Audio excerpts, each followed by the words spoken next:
first book is Barney's Horses.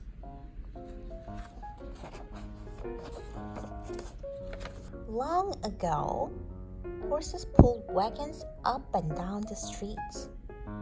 There were even horses that pulled streetcars.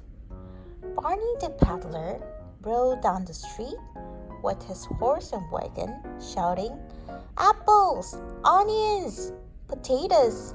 Get your apples, onions, potatoes, right over here!" Ladies came out of their houses to buy from him. Barney's horses stood at the curb waiting. He swishes his tail to chase away the flies. Children petted him. They fed him sugar cubes. "That's good, children. Always be kind to animals," said Barney the peddler. Barney let them sit on his horse's back. He let them ride on the wagon around the block. Then Barney would ride off to another street. "Goodbye, children," called Barney. "I will see you tomorrow." One day, men came with picks and shovels. They started to dig.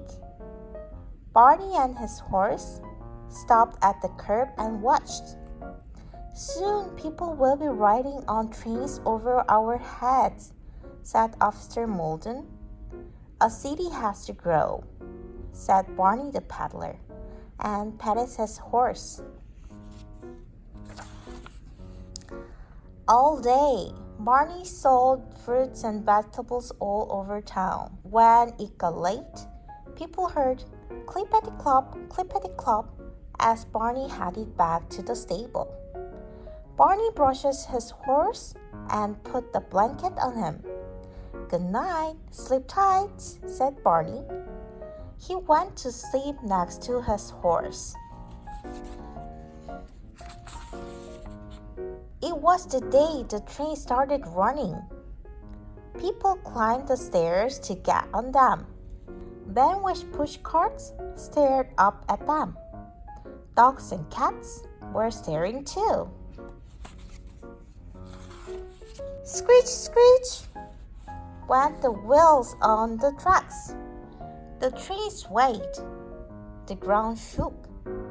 "Run away, horse! Run away, horse!" Someone shouted. Down the street ran Barney's horse, pulling the wagon.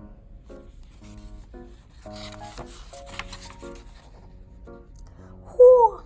Wait for me!" shouted Barney. But Barney's horse ran faster and faster. Children tried to catch him, but Barney's horse was too fast for them. Officer Molden stepped off the curb and waved his arms. "Whoa, old feller, whoa," he said softly. "Nobody wants to hurt you." Barney's horse came to a halt. He let the policeman hold him and pat him until Barney caught up with them. "I guess your horse will have to get used to the trains," said Officer Morgan. "We will all have to get used to them," said Barney the peddler.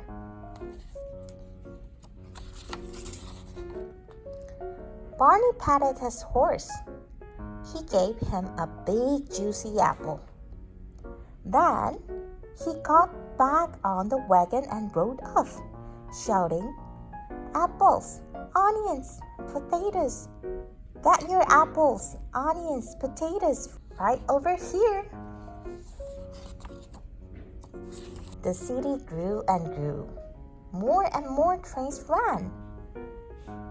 The ground shook under them, but Barney's horses did not seem to mind. He never ran away again. Well, almost never. He knew Barney needed him. The end.